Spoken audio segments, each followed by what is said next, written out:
There is someone in your life right now who barely speaks. They don't rush to fill the quiet. They don't interrupt. They don't overexplain themselves. They don't repeat their point 3 times to make sure you understood. They simply say what needs to be said and then they stop. And for some reason you can't fully explain, you respect them deeply. You hang on every word they say. When they finally do speak, the room shifts. People lean in. Something about their stillness unsettles you in the most compelling way. They seem powerful in a way that has nothing to do with their title, their money, or how loud their voice is. They are powerful because of what they don't say. Now, think about the opposite.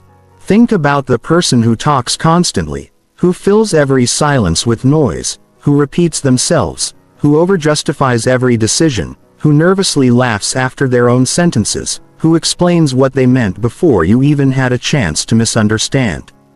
How do you feel around them? Maybe a little exhausted, maybe a little less interested in what they're saying, even if the words themselves are reasonable. Why? Because constant talking is the unconscious signal of someone who needs validation. And people who need validation are perceived as having less power, less certainty, less authority. Here is the truth that no one teaches you in school, that your parents probably never told you, and that most people will spend their entire lives never discovering. Silence is one of the most powerful tools available to any human being. Not passivity, not shyness, not disengagement, strategic, deliberate, disciplined silence. The kind that comes from a person who knows exactly who they are, exactly what they want, and exactly when to speak. That kind of silence commands rooms. It wins negotiations. It deepens relationships. It builds reputations that outlast careers.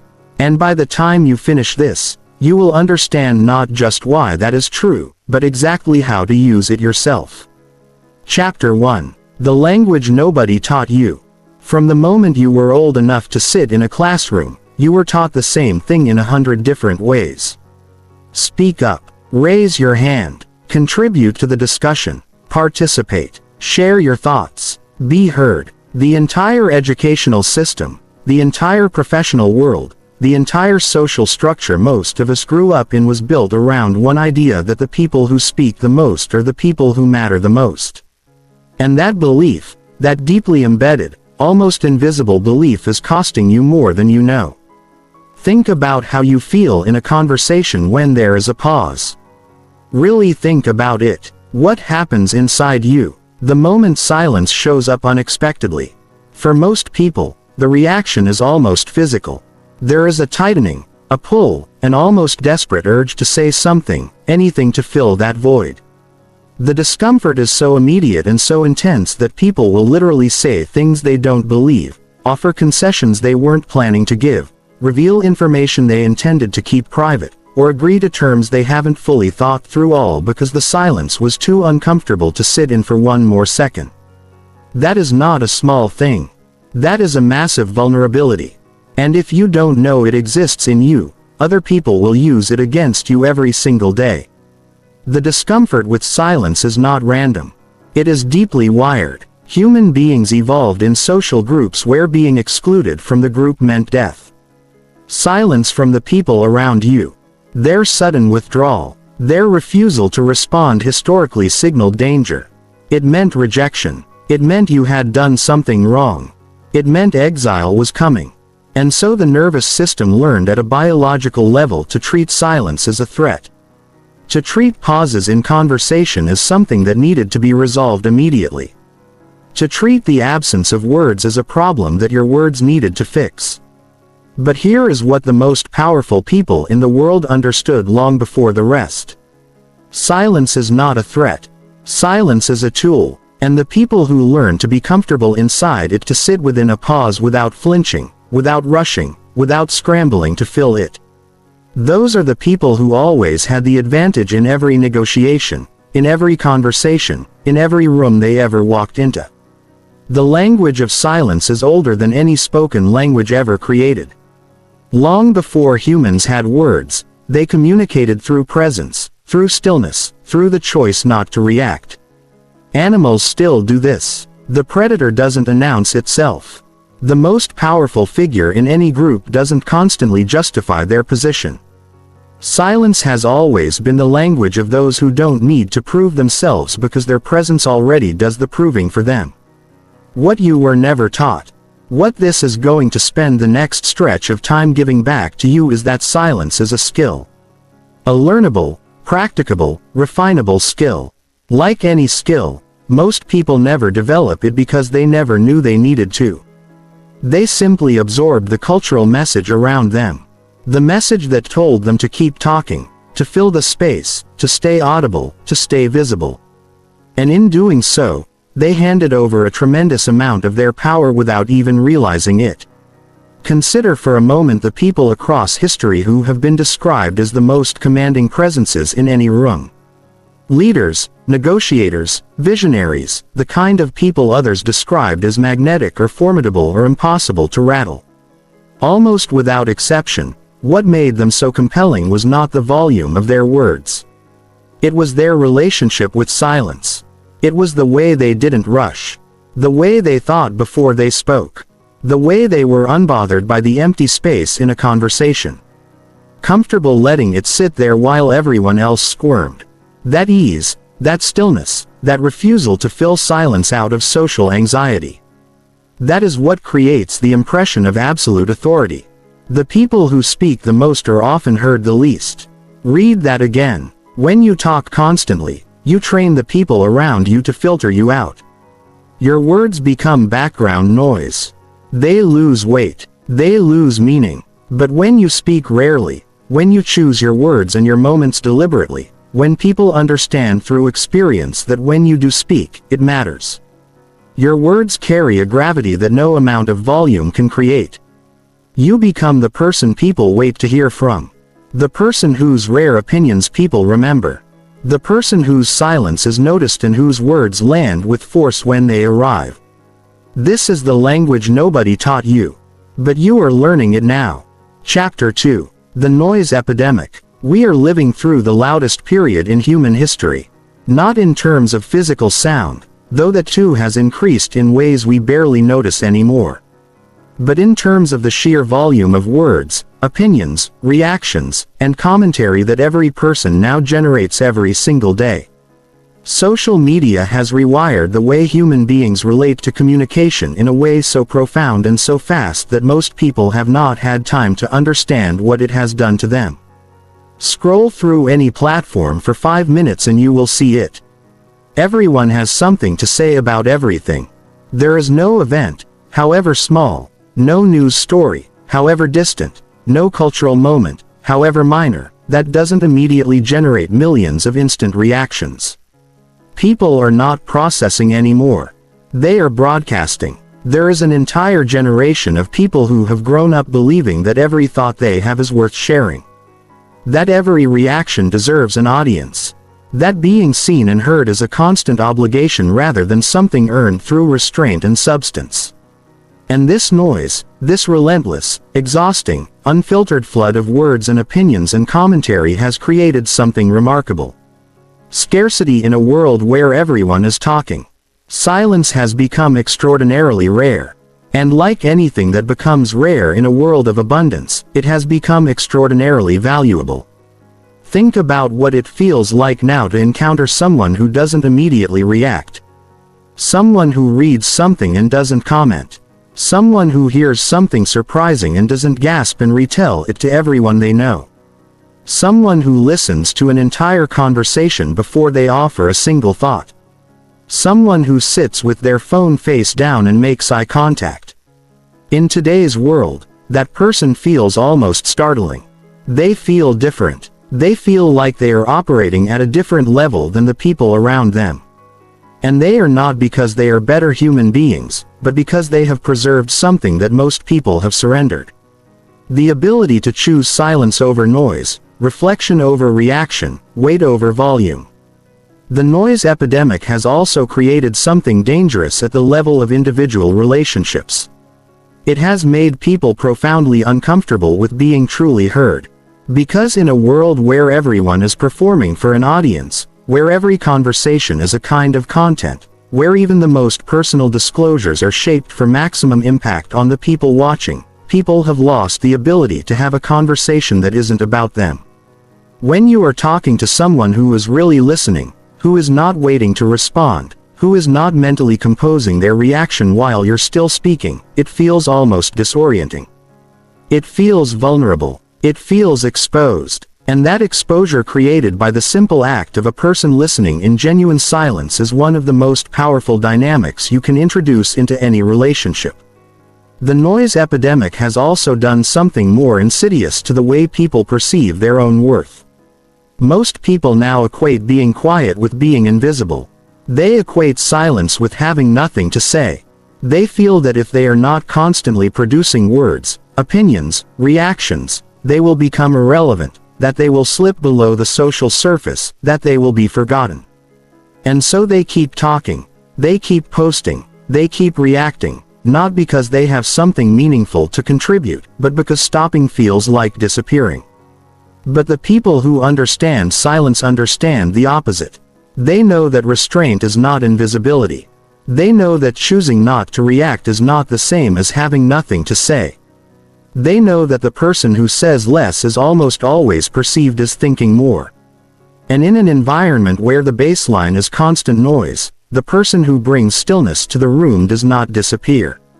They stand out dramatically, unmistakably. The person who stays silent when everyone else is reacting is the person that others look at and wonder about. What are they thinking? What do they know? Why aren't they nervous? What are they seeing that we're not? Those questions are the beginning of influence. Those questions are how respect is built in the modern world. Not through dominating the conversation, but through being the person whose silence everyone in the room is aware of. There is another dimension to the noise epidemic that most people overlook entirely, and it is this. Constant talking is exhausting for the listener. It is cognitive labor to process what another person is saying. The more someone talks, the more effort the people around them have to expend to keep up. And at a certain point, the brain protects itself from that exhaustion by simply tuning out. You have felt this yourself. You have been in conversations with people who never stop talking, and somewhere around the 15-minute mark, you realize you are nodding but no longer listening. You have given up. Their words have become a kind of audio wallpaper. Whereas the person who speaks briefly, who pauses, who lets silence do some of the work for them, that person is giving the listener's brain room to breathe, room to absorb, room to fill the silence with their own thoughts and responses. And that space, that gift of silence to the listener, is what makes communication feel effortless. What makes it feel like connection rather than performance. The most powerful communicators in history were not the most prolific talkers. They were the most precise ones. People who understood that a single sentence delivered into silence lands harder than an hour of continuous speech. The noise epidemic is real.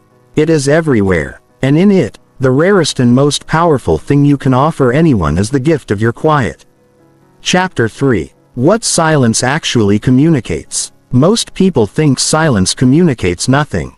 They treat it as a blank, an empty space between meaningful things, a void to be filled as quickly as possible before someone else fills it for you. But silence communicates constantly. It communicates loudly, unmistakably, and on a level that the conscious mind often doesn't catch, but the deeper instinct always does. When you are comfortable in silence, what you are communicating first and most fundamentally is that you do not need the approval of the people in the room. Think about what compulsive talking usually signals. It signals anxiety. It signals the need to be liked. It signals the fear that if you stop producing words, people will lose interest in you. It signals that your sense of worth in that moment is dependent on the reaction you are getting from the people listening. All of that is happening beneath the surface of the words themselves, and people feel it even if they couldn't articulate what they are picking up on. The talking is a symptom, and the symptom is telling everyone watching that you are operating from a place of insecurity. Silence says the opposite. When you sit comfortably in a pause, when you don't rush to fill an empty moment, When you allow a conversation to breathe rather than smothering it with noise, you are communicating something very specific. That your sense of self does not require external validation. That you are not performing for the room. That you are not afraid of being perceived negatively in the absence of words. That you are comfortable enough with who you are to be quiet. And that kind of comfort with yourself is one of the rarest and most magnetic things that one person can project to another. Silence also communicates intelligence. This is one of the things that feels counterintuitive to people who have been taught that speaking more demonstrates that you know more. But the research is unambiguous on this point. When a person pauses before they speak, when they allow themselves a moment of visible reflection before delivering their answer or their opinion, the people around them assume that they are thinking carefully. They assume depth. They assume that what is coming next will be worth hearing. Contrast this with the person who immediately fires back with their opinion the moment the previous sentence ends. They may be equally intelligent. They may have just as much to say, but the speed of their reaction, the absence of any visible consideration, signals to the watching brain something closer to impulsiveness than depth. Silence is the space where intelligence appears to live, and so the person who uses it is automatically perceived as more thoughtful, more measured, more worth listening to. There is a third thing that silence communicates, and it is perhaps the most strategically powerful of all: strength. When someone says something to you that demands a response, whether it is an accusation, a provocation, an offer, a question designed to put you on the spot, your automatic reaction to immediately defend yourself, justify yourself, or counterargue is a signal. It is the signal of someone who feels threatened. Someone who feels the need to protect themselves from the incoming pressure. Someone who is reactive rather than in control. The moment you react, automatically you have given the other person what they were looking for. Evidence that they got to you. But when you receive that same accusation, that same provocation, that same pressure, and you say nothing for a moment, the entire dynamic flips. You are no longer the person being pushed. You are the person who does not move. You are the person who absorbed the pressure without visibly reacting to it. Who is now choosing from a position of stillness what response to give and when to give it. You are in control, and the person who tried to unsettle you is now the one waiting and wondering and perhaps beginning to feel slightly unsettled themselves. That is what silence communicates in a moment of conflict or pressure. It communicates that you cannot be rattled. And a person who cannot be rattled is a person who is very difficult to dominate. Silence communicates mystery. Human beings are wired to want to understand the people around them. It is a survival instinct. We constantly read social cues, body language, tone, word choice, looking for information about the people we are dealing with. When someone talks constantly, we get that information freely. We know their insecurities. We know their hot-button issues. We know their position before they've finished explaining it. We know more about them than they realize they're giving away. But when someone is economical with their words, when their inner world is not constantly being broadcast through speech, we don't know. And what we don't know, we are compelled to think about. The person who speaks rarely is the person that others carry in their thoughts long after the conversation has ended. What did they really mean by that? What do they actually think? What are they going to say next? Mystery creates presence. And presence, especially in the context of someone who moves through the world with quiet confidence, is the foundation of deep and lasting respect. Finally, silence communicates that you are listening.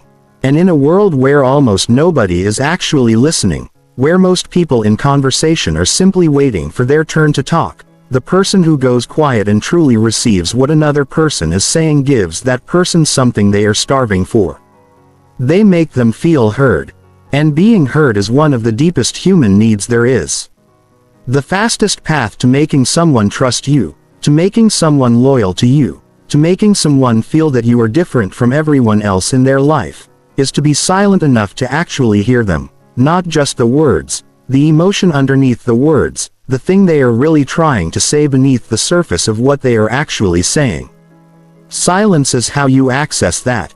And when you do, People sense it. They may not be able to explain why they trust you, why they feel comfortable around you, why they keep coming back to talk to you, but you will know. It is because you gave them the gift of your silence. Chapter 4. The psychology of the person who says less. There is a particular kind of person that we all know exists because we have encountered them. Maybe only once or twice in our lives. Maybe in a boss, a mentor, a teacher, or a parent. The person who says less but means more. The person who doesn't explain themselves constantly. Who doesn't seek approval. Who doesn't need you to think well of them in order to feel okay about themselves. And when you try to understand what it is about them that makes them so striking, so memorable, so easy to respect, what you usually land on is confidence. You call it confidence because that is the word available to you. But what you are actually observing is something far more specific and far more interesting than simple self-belief. What you are observing is the internal architecture of a person who has completely disconnected their sense of self from the opinions of the people around them. Most people are in a constant, largely unconscious negotiation with the outside world. They are perpetually checking for signs of approval or disapproval. They are adjusting what they say, how they say it, the facial expressions they make, the positions they take based on the feedback they sense from the people watching. This adjustment happens so naturally, so automatically, so far beneath the level of conscious choice that most people have no idea it is happening. They believe they are simply being themselves. But what they are actually doing is being a version of themselves that is constantly edited in real time by the perceived reactions of others. The person who says less has broken this loop. Not perfectly and not permanently, but substantially. They have built enough internal reference points, enough clarity about what they believe and who they are and what they value that they no longer need the constant external feedback in order to feel stable. They are not performing for the room. They are simply in the room. And that distinction between performing and simply being is what everyone around them can feel without being able to name it. It is the difference between someone who is present and someone who is constantly managing the impression they are making psychologically.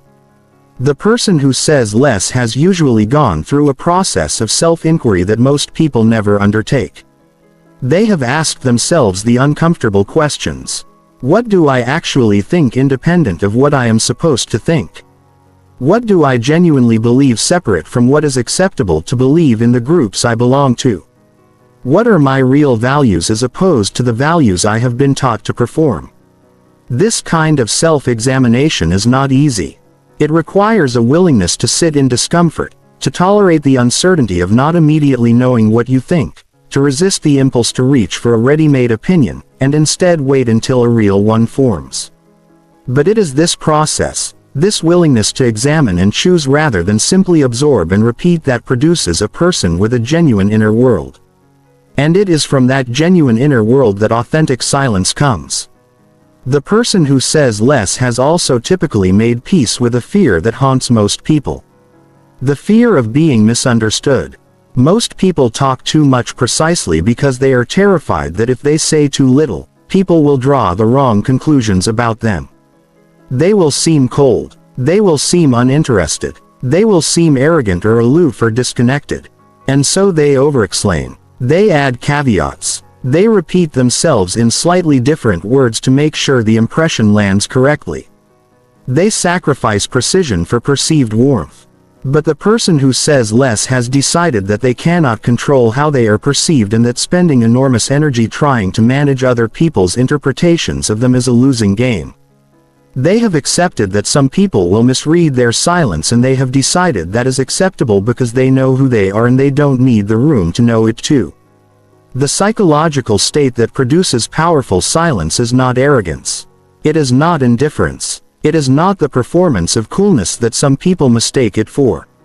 It is something closer to deep okayness, a settled quality, a rootedness in self that does not require external confirmation to remain standing. People who have that quality are not immune to the desire for approval. They are human, but they have developed enough of an independent relationship with their own judgment that they can go without approval for long periods without becoming anxious. They can tolerate the ambiguity of not knowing what the room thinks. They can sit with the silence without needing to resolve it. And that ability, that capacity to be comfortable in the absence of validation is what radiates outward from them as power. There is also a practical intelligence at work in the psychology of the person who says less. They understand usually through observation and experience that words are investments.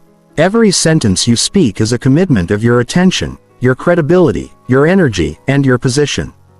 When you say something, you stake something. If it turns out to be wrong, you have to walk it back. If it is premature, you reveal where you stand before it is strategic to do so.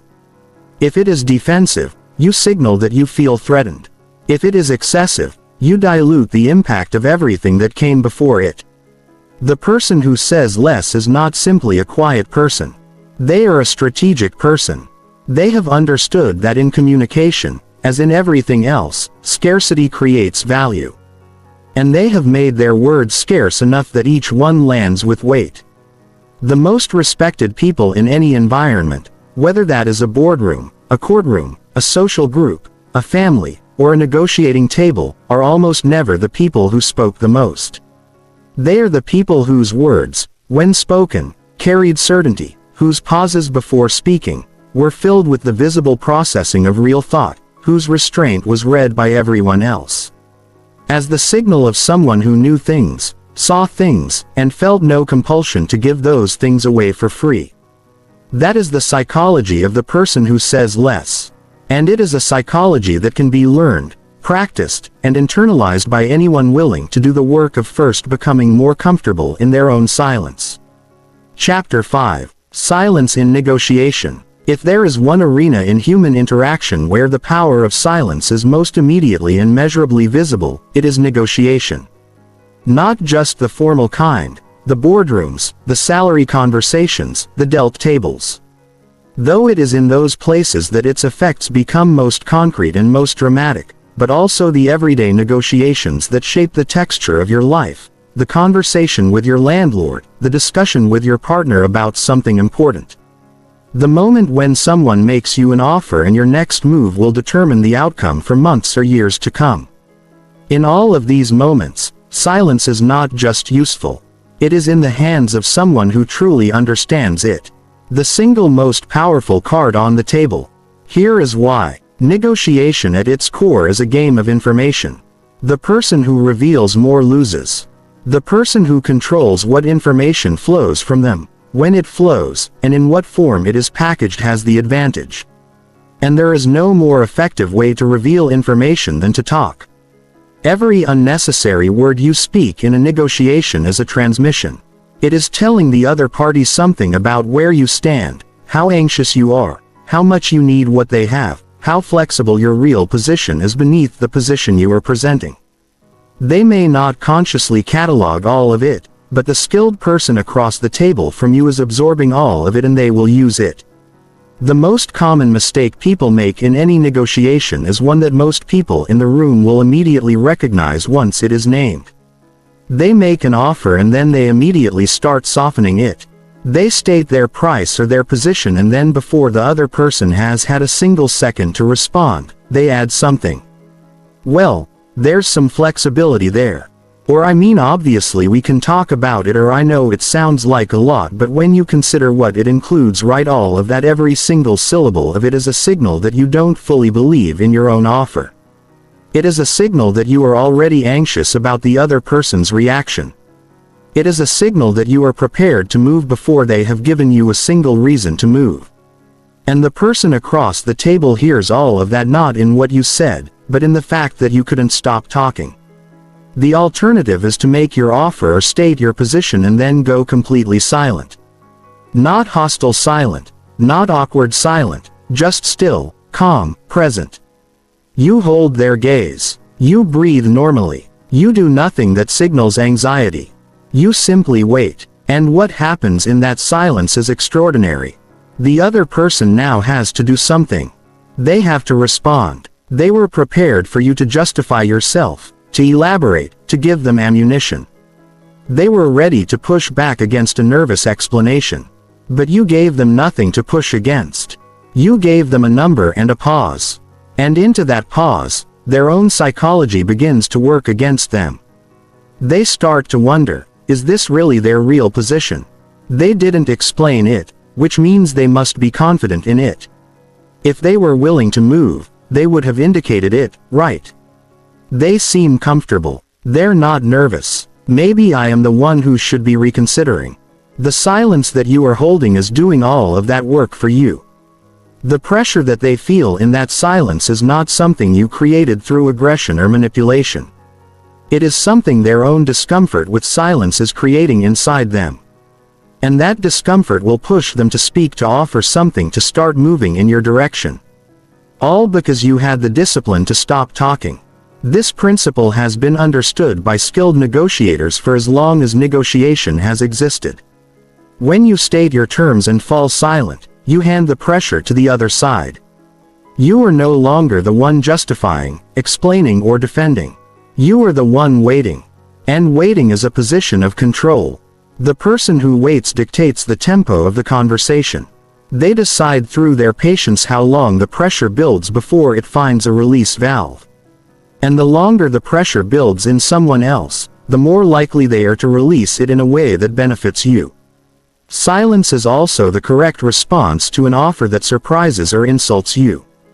This is a situation where most people react badly, where they immediately express shock or offense or push back with raised voices and wounded pride, and in doing so they reveal exactly how much the offer affected them.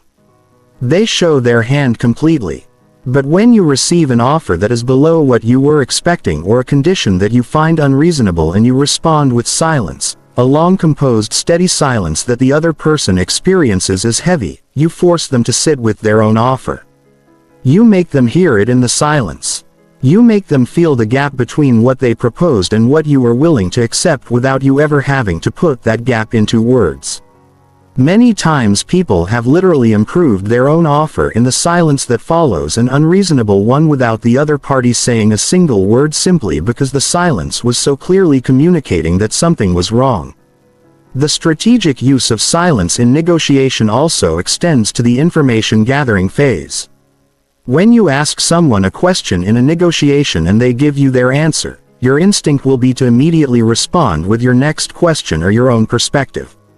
Resist that instinct. Let the silence sit after their answer. What happens more often than most people expect is that the other person, feeling the silence, begins to fill it with additional information they had not planned to share. Elaborations that reveal their real priorities, admissions of constraints or pressures that you can use. The silence after their answer pulls more out of them than any follow-up question could, because the question puts them on alert, gives them a moment to calibrate what they want to say next, and lets them choose what to reveal. But the silence doesn't give them that chance. It just sits there pulling.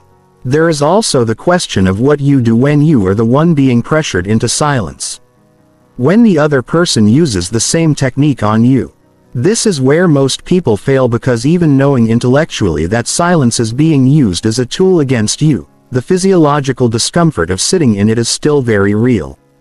The pull to speak is almost irresistible.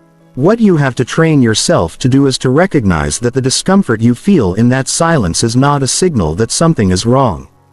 It is simply the sound of pressure being applied. And pressure only converts into movement if you let it. If you can train yourself to absorb silence without flinching, without feeling it, without doing anything that signals that you felt it at all, you become essentially immovable in any negotiation. You become the person who cannot be pressured through patience, who cannot be shaken by a pause, who will simply sit there in perfect composure until the other side runs out of silence to throw at you. The great negotiators of history, the diplomats, the business builders, the lawyers who changed outcomes in rooms that changed industries. Almost all of them describe some version of the same quality as their most essential tool. Not intelligence, not preparation. Though preparation matters enormously, not charisma. It is the ability to be comfortable in silence, to sit in it without blinking, to use it with the precision of a surgeon, to know when to speak and when to let the quiet do the work that no amount of words could do as efficiently. That skill does not come from reading about it. It comes from practicing it. From choosing in small moments and in large ones to hold back just a little longer than feels comfortable. To wait just one beat beyond the point where every instinct is telling you to speak, and then one beat more and then another, until what once felt unbearable begins to feel natural. Until silence stops being the thing you're surviving and becomes the thing you're wielding. When that shift happens, everything about the way you move through any negotiation, any confrontation, any moment of pressure or possibility changes, because you have learned to use the most powerful tool in the room. And most of the people you will ever sit across from never will. Chapter 6. Silence and Social Power. Every social environment has a hierarchy. Not always a formal one. Not always one that anyone would acknowledge if you asked them directly. But it is there, operating beneath every group conversation, every dinner party, every meeting, every gathering of human beings who have spent more than 5 minutes in the same room together. And if you pay close attention, if you study the dynamics rather than simply participate in them, you will notice something consistent and striking. The people who hold the most social power in any group are almost never the ones talking the most. This goes against everything most people intuitively believe about social dynamics. The common assumption is that the person who dominates the conversation is the person who dominates the room. That visibility equals power. That the person who is most vocal, most entertaining, most constantly present in the conversational foreground is the person everyone else is oriented toward. But this assumption confuses performance with power. And those are two very different things. Performance is the act of filling space. It is noise. It is the need to be seen, heard, evaluated, and approved of. It draws attention in the same way a flame draws attention, brightly, briefly, and without much lasting impression. Power is different. Power is the quality of making the room orient toward you without asking it to. It is the gravitational force that pulls attention rather than demanding it. And nothing creates that gravitational force more reliably or more endurably than the deliberate, unhurried, completely unbothered use of silence. Think about the last time you were in a group setting where someone said very little. If they were shy or uncomfortable, their silence probably produced a low-level anxiety in the group, an impulse to draw them out, to make them feel included. That is the silence of discomfort. And it produces a different kind of social gravity, the kind that makes others feel responsible for you. But if the person who said very little was clearly not uncomfortable, if they were relaxed, present, observant, smiling when they chose to, speaking rarely, but with precision and weight when they did, they produced a completely different response from the group. People glanced at them. People wondered what they were thinking. When they finally spoke, the room shifted. Their words had weight because of their rarity. Their presence was magnetic precisely because it demanded nothing from anyone. That is social power, and it is built almost entirely on the foundation of silence and restraint. There is a specific pattern that plays out in groups that is worth understanding in detail.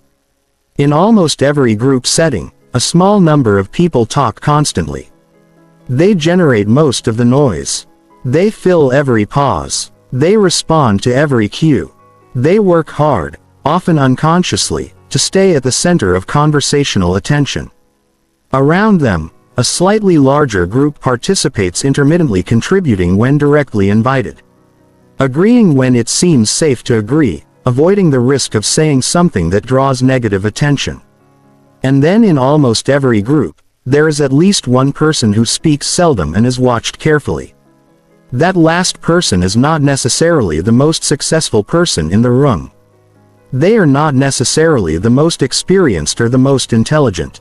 What they have is a relationship with silence that signals to every primitive social reading part of every other person's brain that this is someone who doesn't need anything from this room. Someone who is here on their own terms. Someone who has evaluated the conversation and decided whether or not to engage based entirely on their own judgment rather than social pressure. And that combination, the absence of need, the presence of judgment, the ease of restraint, is the precise combination that generates social authority. The person who speaks the least in the room is often the person whose words are most anticipated. There is a psychological principle at work here. When someone contributes frequently, constantly at every opening, their contributions become expected. They become the baseline. The room adapts to them and begins to filter them. But when someone speaks rarely, when each contribution is clearly chosen rather than reflexively produced, the room begins to anticipate the next time that person will speak. Their silence builds expectation. And when the expectation is finally met, the impact is disproportionate to what was actually said. The words land harder, not because they are better words, but because they were rationed. There is another dimension to silence and social power that most people overlook, which is the power of observation.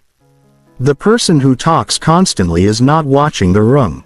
They cannot be. They are too busy managing their own performance, tracking how their words are landing, monitoring for approval or disapproval, thinking about what to say next. They are essentially performing with their eyes partially closed. But the person who is comfortable being silent is watching everything. They see who agrees with whom before the words come. They see who looks away when a topic is introduced. They see the subtle power dynamics between the people who are performing for each other. They see the real conversation beneath the surface conversation. And because they see all of this, when they do choose to speak, their words are informed by a level of situational awareness that the constant talkers never have access to. Their contributions land more precisely. Their observations cut closer to the truth. Their assessments of the room's dynamics are more accurate, and people feel this even when they can't explain why this person who said so little seems to understand so much. Building social power through silence is not about being cold, distant, or withholding. The most socially powerful people are often deeply warm when they do engage. They are genuinely interested in the people around them. They ask questions when they ask them, and those questions reveal real curiosity. They listen with full attention when someone speaks to them, directly giving that person the rare experience of being truly heard. They are not absent from the room. They are fully present in it. The difference is that their presence is chosen rather than performed. Their engagement is genuine rather than compulsive. And their silence is not the silence of having nothing to offer, but the silence of someone who has a great deal to offer and has decided that timing and context matter. In every social environment you move through, your workplace, your friendships, your family, your community, the path to real lasting social power runs through restraint. Through the discipline of speaking less than you want to, through the practice of letting your silence build weight and your words spend that weight wisely, through the choice to be the person who is watched rather than the person who watches themselves performing. That choice made consistently over time shapes the way every room you enter responds to you. It shapes your reputation. It shapes the way people describe you when you are not present. And it shapes more powerfully than almost anything else you can do how you are valued. Chapter 7. Silence in Conflict. Conflict is the ultimate test of silence. It is the moment when every instinct you have will fight against restraint. When everything in you will want to respond, to counter, to defend, to explain, to correct, to win. The emotional activation that comes with conflict, the adrenaline, the tightening in the chest, the heat behind the eyes, the surge of words pressing against the inside of your mouth demanding release, is one of the most powerful forces a human being can experience. And it is precisely in that moment when the pressure is at its absolute peak that silence is at its most powerful and most difficult. Most people have no strategy for conflict. They react. Something is said that triggers them and they respond from that trigger immediately, automatically, without a moment of deliberate thought between the stimulus and the response. And in doing so, they hand the other person the most important information available in any conflict, exactly where they are vulnerable, exactly what they care about most, exactly how far they can be pushed before they lose composure. All of that is transmitted in the first unguarded reaction. And once it has been transmitted, it cannot be taken back. The first and most essential thing to understand about silence in conflict is this. The person who reacts first from emotion loses ground. Not necessarily the argument. They may make valid points. They may even be entirely right about the facts, but they lose ground in the larger game of power, influence, and credibility that runs beneath every conflict. Because the moment someone reacts emotionally and immediately, they have signaled that the other person got to them, that the words hit their mark, that they do not have the composure to absorb pressure without visibly responding to it. And the person who can absorb pressure without flinching, who can sit in the heat of a conflict without immediately erupting or defending or retaliating, that person is perceived as stronger even when they are the one being attacked. Especially then, this is not a passive dynamic. This is not about being a doormat or accepting mistreatment in silence. This is about the strategic use of composure as a form of power. When someone attacks you, criticizes you, provokes you, or attempts to draw you into a reactive confrontation, and you respond with stillness, what you are doing is refusing to give them what they came for. You are absorbing their energy and returning nothing. And in a conflict, having nothing returned to you is deeply unsettling. It disrupts the expected pattern. It removes the feedback that the other person needs to calibrate their next move. It puts them, not you, in an uncertain position. And uncertainty in a conflict belongs to the person who is losing ground. Think about what happens in a disagreement when one person loses their composure and the other remains calm. Even if the calm person says nothing particularly insightful or devastating, even if they simply maintain their steadiness while the other person escalates, the dynamic in the room shifts entirely. Everyone watching, and there are always people watching, even in private conflicts, forms an impression. The calm person appears more trustworthy, more reasonable, more in control of themselves, and therefore more likely to be in control of the truth. The reactive person appears desperate, defensive, rattled. Even if their arguments are stronger, their presentation undermines them. The calm person doesn't have to win the argument, their silence and composure win it for them. There is a specific technique worth understanding that is used by the most skilled people in high conflict situations. Whether those situations are personal arguments, professional confrontations, or the kind of sustained interpersonal friction that builds over time in close relationships. The technique is the deliberate pause. When something is said that demands a response, the instinct is to respond in real time, in the heat of the moment, while the emotion is still running high. The skilled person instead pauses, a real visible, unhurried pause. Not a dramatic performance of thinking, but a genuine moment of stillness in which they choose how to respond rather than simply reacting. That pause does several things simultaneously. It allows their own emotional activation to begin settling, which means their eventual response will be clearer and more precise. It signals to the other person that they are not rattled, and it places the person who just said the attacking or provoking thing in an uncertain position. They threw their best shot and the silence that came back didn't tell them whether it landed. The pause is not weakness.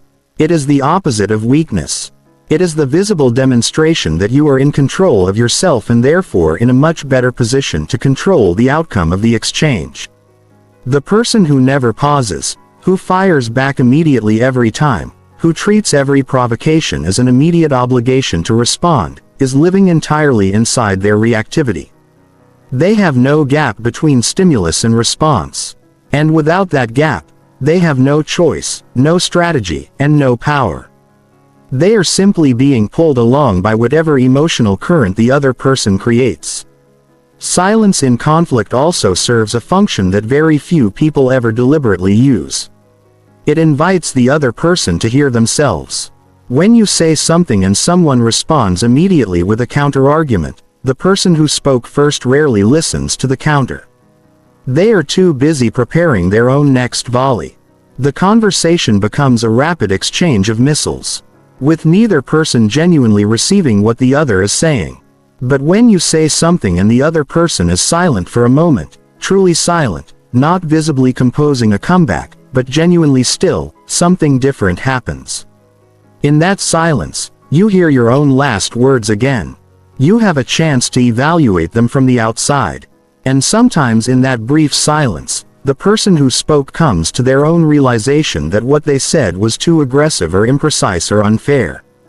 The silence gives them the room to revise their own position without being forced to. And when people revise their own positions without being pushed, they are far more likely to hold to the revision than when they are debated into it. This is one of the most counterintuitive truths about conflict. Saying less often resolves more. The impulse to explain your position fully, to make absolutely sure the other person understands every dimension of why you are right. To cover every possible angle of the argument so they cannot find a gap to exploit, is the impulse that prolongs conflict rather than ending it. The person who states their position clearly, briefly, and then goes quiet. Who lets the silence do the rest of the work? Who resists the urge to fill the space with elaboration and justification? That person is far more likely to be heard than the one who presses and presses and presses. Because when you stop pressing, when you allow a real silence to sit in the space between two people who are in conflict, you create the only condition in which the other person can actually think. And thinking in a conflict is when resolution becomes possible. Silence also protects you from your own worst impulses in conflict. Everyone has said something in the heat of an argument that they wished they had not said. Words that were technically true, but delivered with such precision toward the other person's most vulnerable point that the truth of them was entirely beside the point. Words that came from the most reactive, least considered part of them. Words that once said could not be unsaid. That changed the temperature of a relationship, permanently, even after the specific argument had long been forgotten.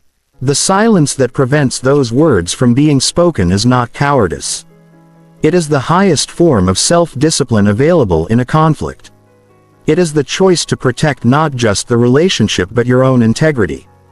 Because the words you choose not to say in a moment of anger are often the words that define you most accurately to the people who matter most. Chapter 8. The Art of Listening is Power. There is a story that gets told about the world's great conversationalists. The people who were historically known for their extraordinary ability to enchant, to captivate, to make people feel deeply connected after even a brief encounter. And the story is always some variation of the same thing. They were remarkable because they were so interested in you. Not because of anything they said, not because they were witty or brilliant or eloquent. Though they may have been all of those things, but because of how completely and undividedly they listened, they made you feel like you were the most interesting person in the world. Not by flattering you, not by performing enthusiasm, but by actually genuinely completely listening to what you were saying as if nothing else mattered in that moment. That is not a soft skill. That is one of the most powerful social tools that has ever existed, and it is built entirely on silence. Most people do not listen. They wait. There is a profound difference between those two things. And if you take nothing else from this entire discussion, take that distinction and sit with it for a long time, because it will change the quality of every meaningful relationship you have. When most people are in a conversation and the other person is speaking, what is actually happening in their head is not receiving. It is composing. They are listening just enough to know when to jump in to catch the thread they want to pull, to find the opening they've been waiting for, so they can finally say the thing that has been building in them since 3 sentences ago. They are present in the conversation physically while being absent from it mentally, because their attention is directed not at the other person but at themselves and their own next contribution. Real listening, the kind that is built on genuine silence rather than polite waiting, is something people feel immediately and unmistakably. They may not be able to articulate what is different about talking to you compared to everyone else they know. They may not identify it as listening, but they will feel something that they do not feel in most conversations. The sense of being received. The sense that what they are saying is landing somewhere, that it is being absorbed, that the person in front of them is genuinely taking it in rather than simply waiting for their turn to speak. And that feeling, the feeling of being truly heard, is one of the rarest and most valuable experiences available in human interaction. People who give it to you become immediately and almost involuntarily important to you. The reason most people are such poor listeners is not that they are selfish or unkind. It is that real listening is uncomfortable. It requires the surrender of a kind of control. When you are composing your next response while the other person is still speaking, you are managing the situation. You are ensuring that you will have something ready, that you won't be caught without something to say, that you won't experience that brief moment of blankness that feels so exposing when a conversation suddenly turns and lands in your lap without warning. Composing while listening is a form of self-protection. It is the prevention of the silence that would result if you gave the other person your complete attention and then had to find your response in real time from what they actually said without preparation. But that risk, that willingness to be temporarily empty, to not know what you will say until they finish saying what they are saying, is precisely what makes listening transformative rather than merely polite. When you listen without composing, when you give the other person the full undivided undefended space of your attention, two things happen. First, you actually hear what they are saying, which means your eventual response will be genuinely connected to them rather than to the internal monologue you were running alongside their words. Your response will feel different to them, more accurate, more considered, more truly responsive. It will land as understanding rather than as a pivot back to your own thoughts. Second, and more importantly, they will feel it. They will feel the quality of your attention in a way that is almost physical. Real listening is one of the few things that human beings can sense without being able to explain what they are sensing. When someone is truly listening to you, your body relaxes. You open up. You say more than you planned to say. Go deeper than you intended to go. Reveal things you didn't know you were going to reveal. Because the silence of genuine attention is the safest environment there is for human honesty. This is why the people who listen most deeply are almost always the people who know the most. Not because they read more or study more, though they often do, but because other people simply give them more information. The conversation flows toward the listener. People share things with the silent, attentive person that they would never share with the person who is busy performing their own intelligence. Secrets, plans, doubts, real feelings underneath the managed feelings. People show the world, all of it moves toward the person who has created the silence to receive it. And information in every domain of life is power. There is a specific dimension of listening as power that appears most clearly in professional environments.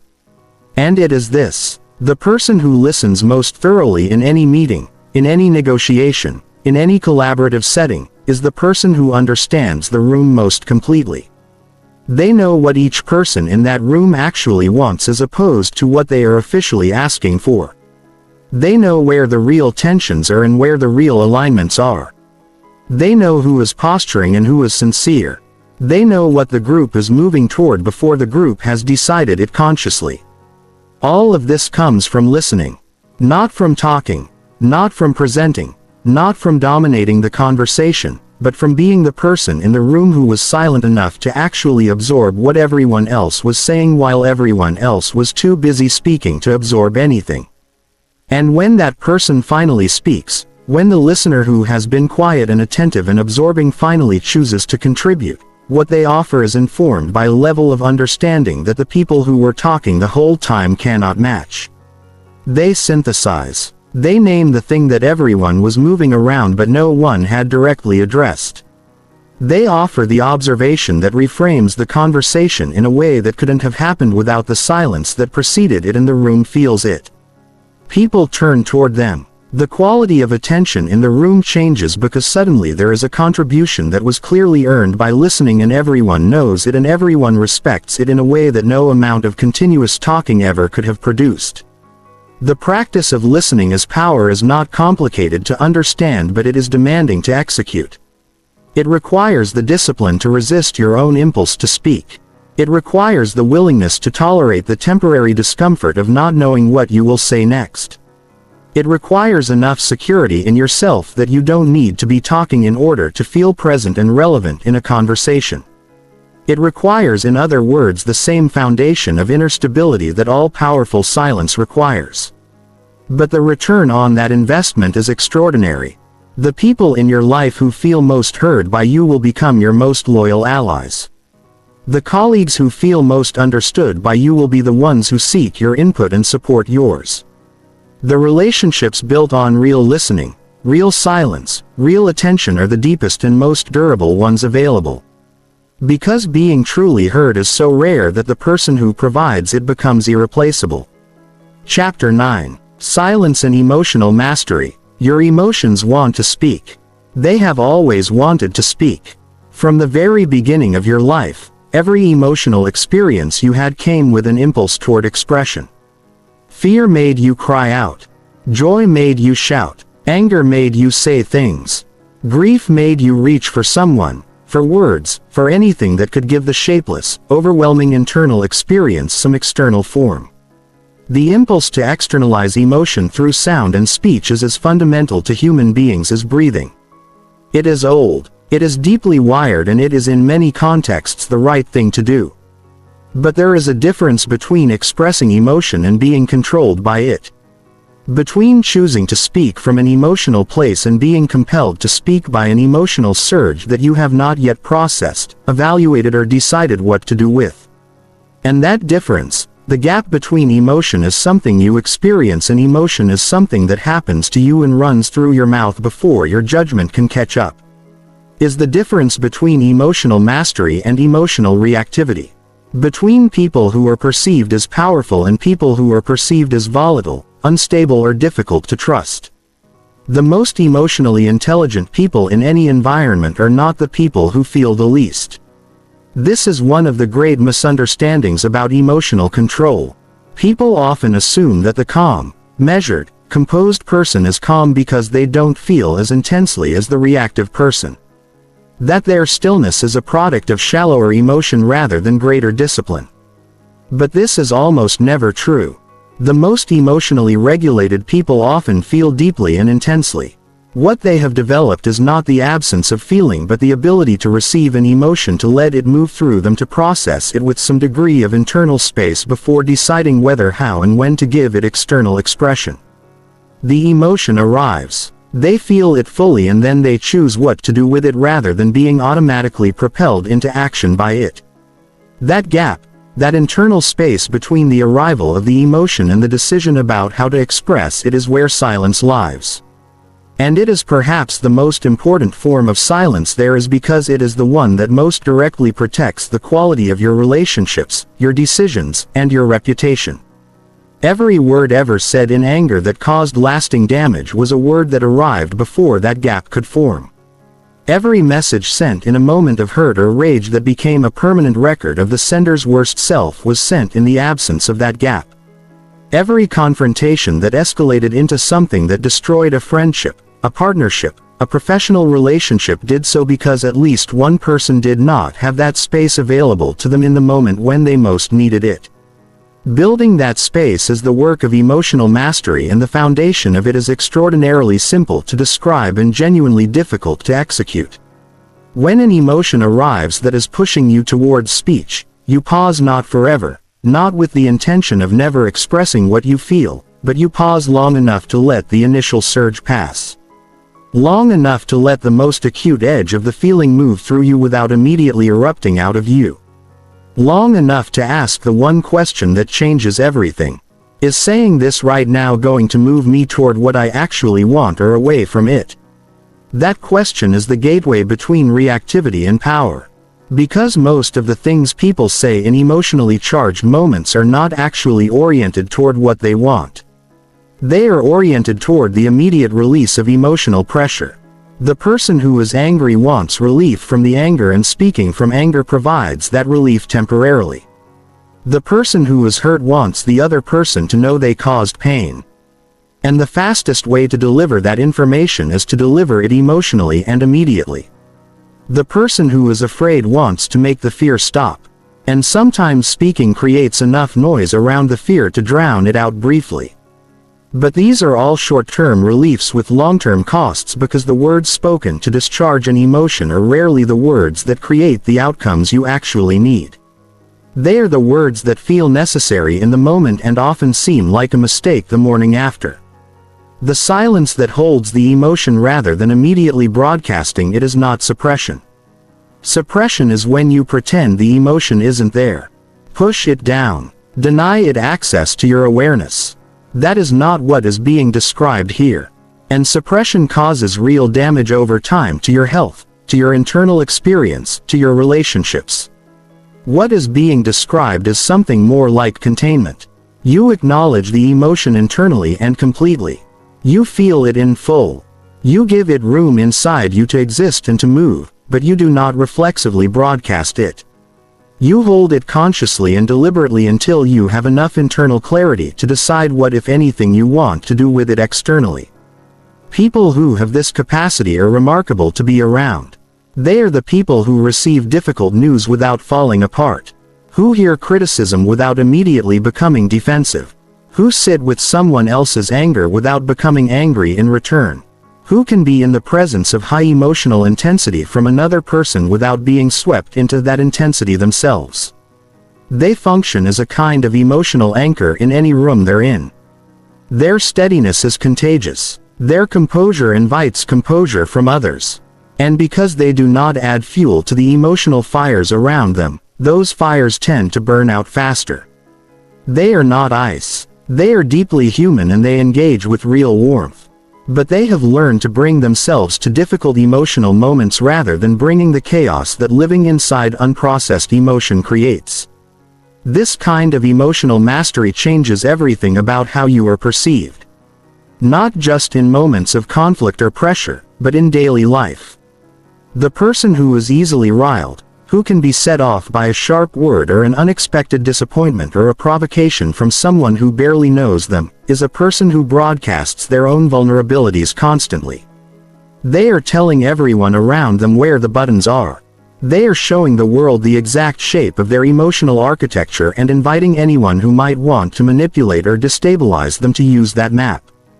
But the person who has developed the habit of pausing, of holding the emotion before expressing it, of choosing silence over reflexive speech in the high-stakes moments has protected something essential. They have kept their inner world from being fully legible to people who haven't earned that access. And that protection is not coldness.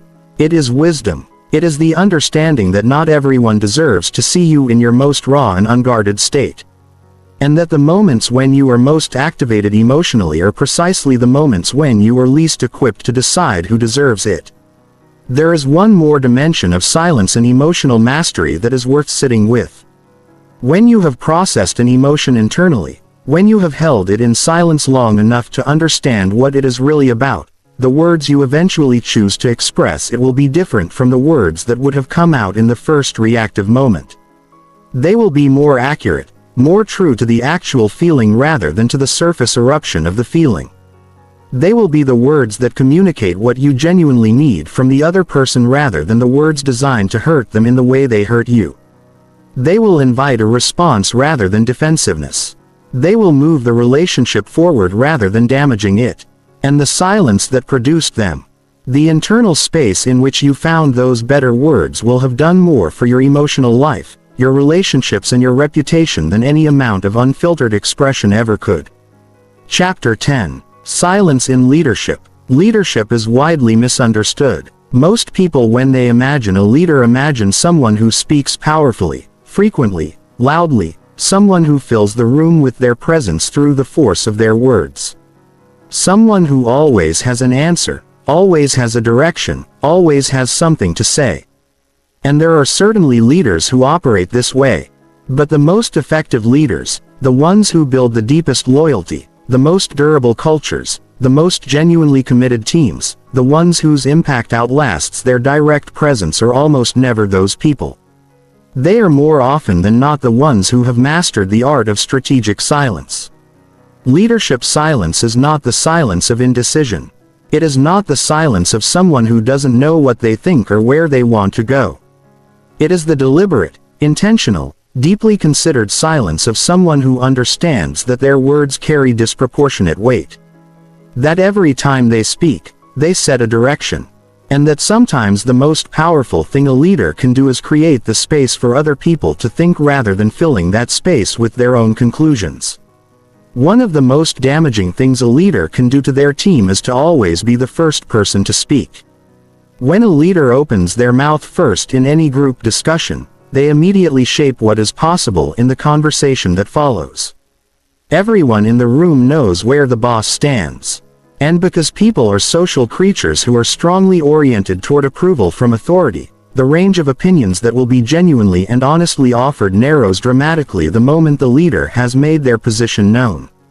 People start managing their contributions toward what the leader clearly wants to hear rather than toward what they actually believe. The diversity of thought that is often the team's greatest asset disappears, and the leader who thinks they are contributing to the discussion is actually collapsing it. The leader who speaks last or who speaks rarely and with evident deliberation creates an entirely different environment. When people in the room know that the person at the top is listening rather than directing, that their thoughts will genuinely land somewhere and be considered rather than being immediately assessed against a predetermined conclusion.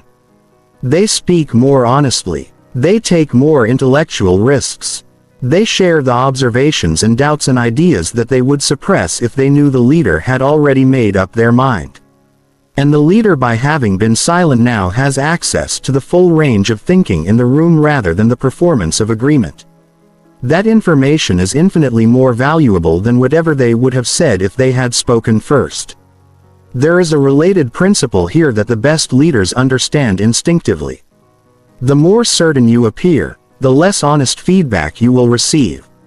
When a leader projects absolute confidence and decisiveness at all times, when they never show any visible uncertainty or openness to revision, people around them stop offering the information that might require the leader to revise anything.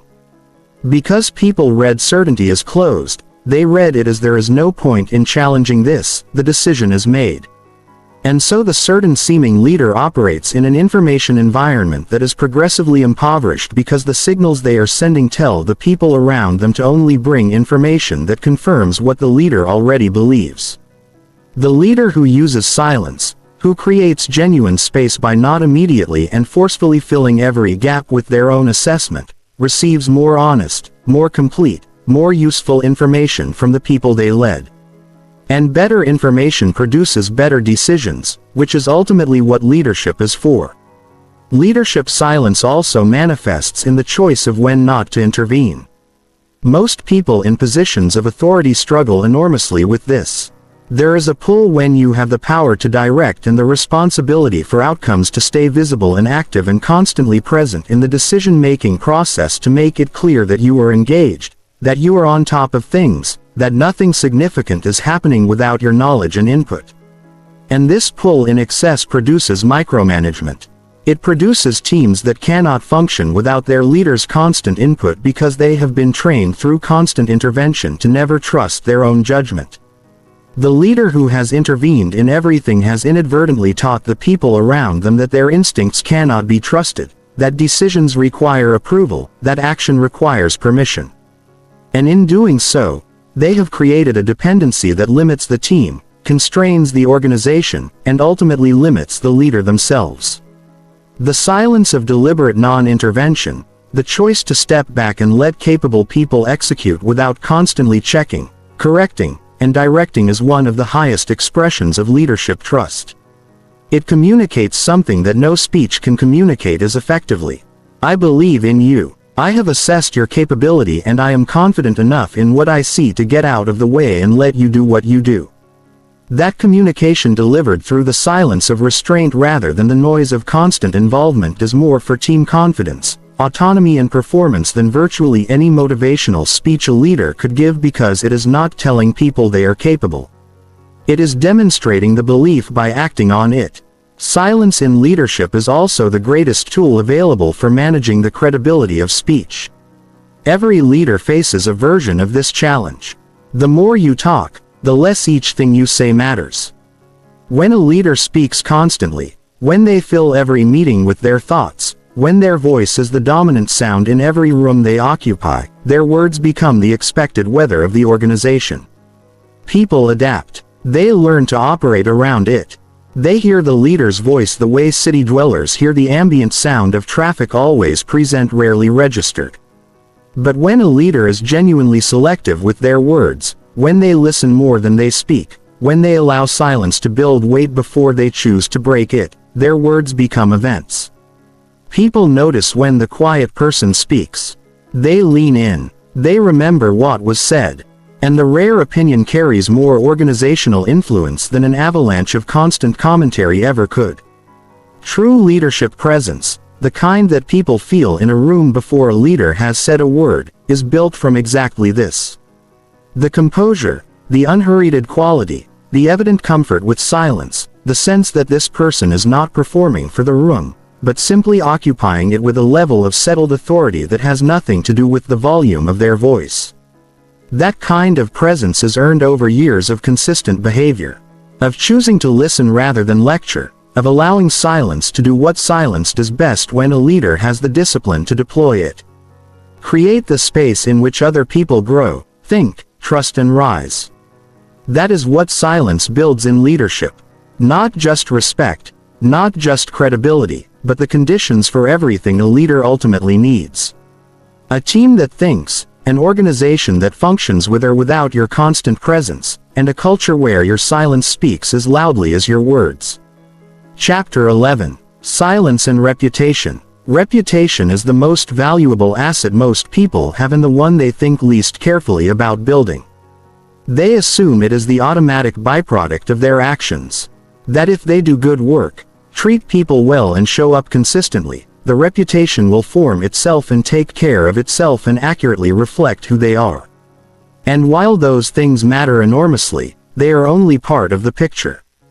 Because reputation is not just built by what you do, it is built by what you say, when you say it, and critically by what you choose not to say. The people who understand that last point, who have genuinely internalized the relationship between restraint and lasting reputation, are the people whose names carry weight long after the specific things they did have faded from anyone's memory. Think about the people in your life whose reputation is one of the things you would most want for yourself. The people who are described with words like trustworthy, substantial, credible, solid. Someone whose opinion matters. Now think about whether those people are known for talking constantly, whether their reputation was built on volume, on always having something to say, on filling every room with their perspective and commentary. Almost certainly not. The people with that quality of reputation are almost always people who are selective with their words, who think carefully before they speak, who are not compelled by social pressure or anxiety to fill every conversational space, who give their opinions rarely enough that when those opinions arrive, people lean in. There is a mechanism at work here that is worth understanding precisely. Every time you speak, you create information about yourself. Every opinion you share, every assessment you offer, every reaction you give, everything you say about someone who is not in the room adds to the picture that other people carry of you in their minds. And the more information you create, the more complete that picture becomes. Which sounds like a good thing until you realize what a complete picture actually means. It means people know where your limits are. They know your biases. They know the positions you will always take and the ones you will never take. They know which topics make you anxious and which ones make you combative. They know the arguments that rattle you and the ones that bore you. They have over time absorbed a fairly detailed map of your inner landscape through the accumulated volume of everything you said. And that map, complete as it is, makes you predictable. And predictable is the opposite of powerful. The person who speaks rarely is the person who remains to some extent unknown. And the unknown quality, the sense that there is more inside this person than has been revealed, is the source of a particular kind of reputation that is nearly impossible to build any other way. When you are economical with your words, when you give people just enough to respect, but not enough to fully predict, you create a gravitational quality that constant talkers never achieve. People wonder about you. They fill the silence you leave with assumptions, almost all of which will be more flattering than accurate because the imagination consistently assigns more depth to a quiet person than a loud one. Not because quiet people are necessarily deeper, but because depth by definition is what you cannot see. And what you cannot see, you tend to assume as significant. Reputation is also profoundly shaped by what you say about other people. This is an area where most people bleed reputation without realizing it. The criticism offered too freely, the gossip shared too readily, the assessment of someone's character or capability given to anyone willing to listen, all of it damages the speaker's reputation far more than it damages the subject. Because people hear your commentary about others, and with the same instinct that makes them calculate anything, they simultaneously calculate what you are probably saying about them when they are not in the room. The person who speaks critically about everyone to everyone quickly develops a reputation as someone who cannot be fully trusted. Not because they are fundamentally untrustworthy in every sense, but because their demonstrated behavior tells the people around them that private things do not stay private with them. That assessments are offered freely without enough discretion. That the boundary between what should be said and what should be held is not maintained. The person who speaks rarely about others, who holds their assessments privately rather than broadcasting them, who resists the social pull to participate in the effortless bonding of shared criticism, builds a reputation for discretion that is extraordinarily rare and extraordinarily valuable. People begin to trust them with their real thoughts. They confide things they would never confide to the talkers in the room. They seek their counsel precisely because they know the counsel will not be immediately shared with everyone else. And that trust built over time through the consistent discipline of not saying the things they could easily say becomes one of the most powerful social currencies available. There is one more dimension of silence and reputation that deserves to be stated directly, because it is the one that most people, even those who understand the general principle, still manage to get wrong. And it is this: the things you say when you are angry, hurt, drunk, scared, or simply off guard are the things that tend to define you in other people's minds. Far more than anything you say when you are at your best. The carefully crafted presentation, the polished opinion delivered in the right moment, the articulate defense of a position when you have had time to prepare, those things contribute to your reputation, but they rarely define it. What defines it in most people's experience of you is the moments when you lost control of your words. The things you said in frustration that you couldn't take back. The cruelty that slipped out under pressure. The petty comment that revealed something about how you actually see a person or a situation when you are no longer managing the impression you are making. The silence that protects you in those moments. The discipline of holding back when the emotion is high and the words are pressing hard against your restraint is not just a tactical choice. It is the protection of the most valuable thing you have. Every person carries with them a small collection of memories of other people saying things they wish they hadn't said. Those memories are sticky in a way that positive interactions rarely match. One moment of verbal cruelty or petty exposure can undo months of careful reputation building. One unguarded comment spoken from the least considered part of you can define you to the person who heard it for years. The silence that prevents that from happening is worth more in terms of what it protects than almost anything you could gain by speaking. Your reputation is built word by word. Not just the words you say directly about yourself, but every single thing you choose to say or not say across every interaction you have. The restraint you exercise when you could criticize but don't. The silence you choose when you could defend yourself but decide the defense isn't worth the words. The discipline with which you hold opinions until you are genuinely certain of them rather than sharing half-formed thoughts in real time. All of it accumulates. All of it contributes to the character that other people experience you as having. And over years, over decades, the person who consistently chose silence over noise, restraint over reaction, precision over volume, becomes the person others describe with the rarest possible words. Someone whose judgment you can trust. Someone whose words when they come mean something. Chapter 12. Silence in Relationships. The deepest relationships in your life were not built in the moments when you said exactly the right thing. They were built in the silences. In the moments when you didn't need to say anything at all. When you sat with someone in their difficulty without trying to fix it. When you were comfortable enough with another person that the absence of words between you felt like closeness rather than distance. When you listened so completely that they said things to you they had never said to anyone else. Not because you asked the perfect questions, but because your silence was safe enough to receive what they were carrying. Most people approach relationships as communication problems. They believe that the health of a relationship is a function of how well you express yourself, how clearly you communicate your needs, how articulately you share your feelings. And while those things do matter, the framework is incomplete. Because the most profound relationship experiences, the moments that become the ones people describe when they try to explain what love or friendship or trust actually feels like, almost always happen. Not in the presence of perfect communication, but in the presence of genuine silence. The silence of being deeply heard, the silence of being held. Not literally, but through the quality of another person's unhurried, undivided, completely present attention. Think about the difference between being with someone who is waiting for you to finish speaking and being with someone who is actually receiving what you're saying. You can feel the difference physically. It registers somewhere beneath language. When someone is waiting for you to finish, there is a subtle pressure in the space between you. A sense that your words are moving toward a deadline that you need to arrive at the point quickly because there is already a response building behind the other person's eyes. You edit yourself. You compress. You leave out the parts that feel too slow or too complicated to explain to someone who is only half listening.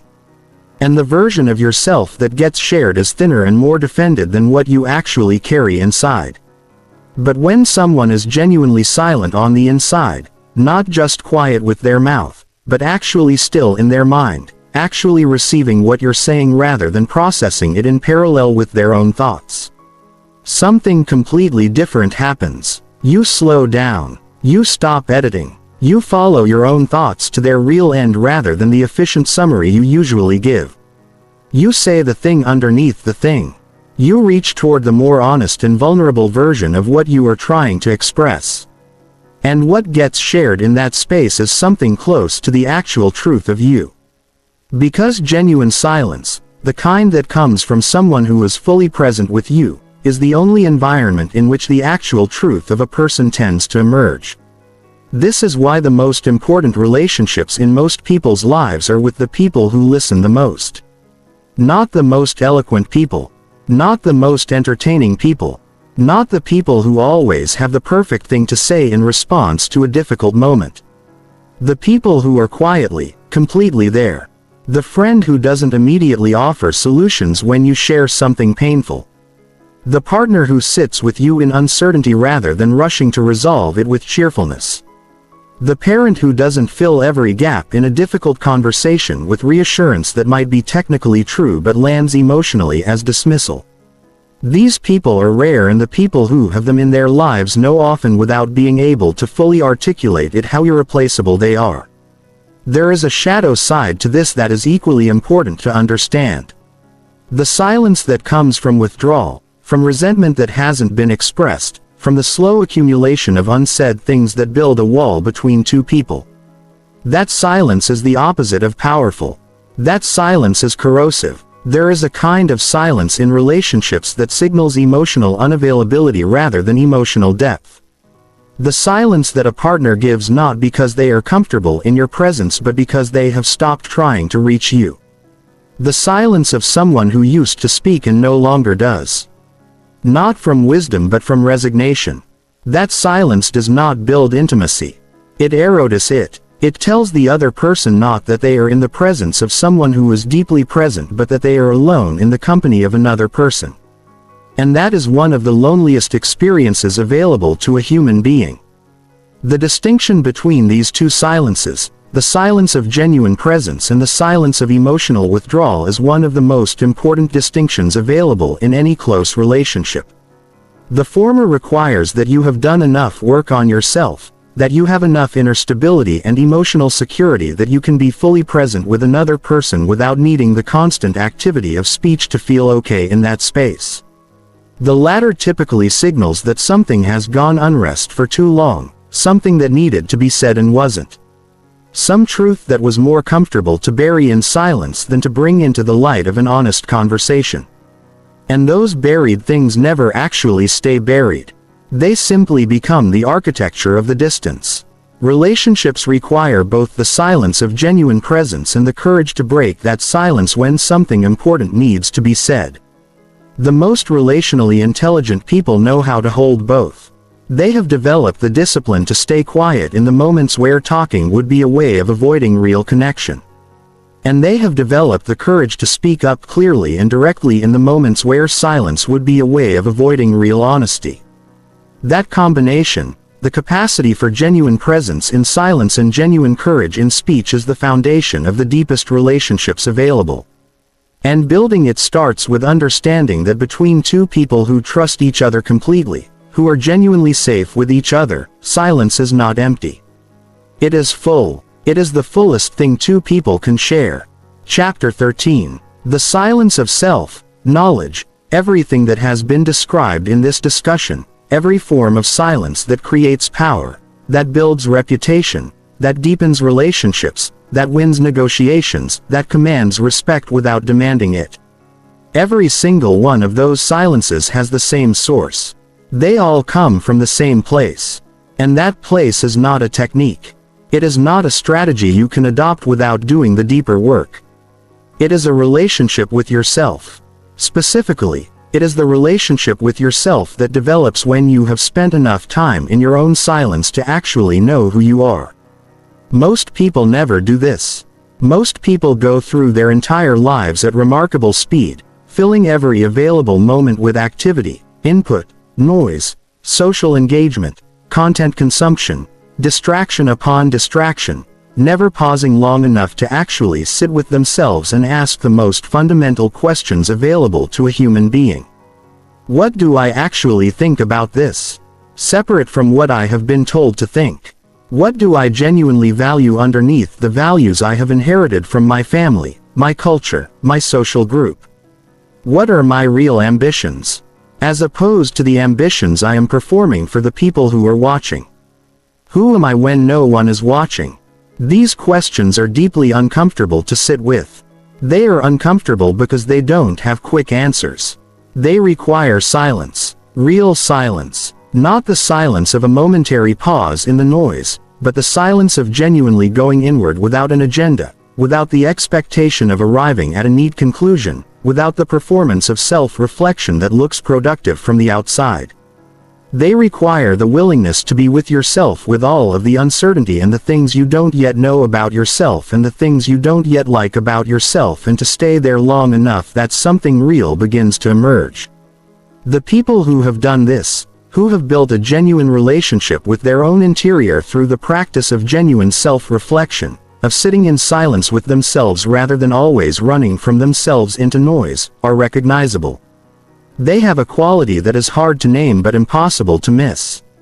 They seem settled, not static. They are often deeply engaged with the world, deeply active, deeply interested in growth and change. But there is a settledness in them that comes from knowing where they stand. From having a center of gravity that is genuinely their own rather than one borrowed from the people around them. From having made enough contact with their own actual values and thoughts and feelings that they do not need to constantly check with the outside world to know whether what they believe is acceptable. That settledness is the foundation of every form of powerful silence, because you cannot be comfortable in external silence if you are not comfortable in internal silence. The person who rushes to fill conversational pauses is almost always running from their own inner quiet as much as they are running from the outer quiet.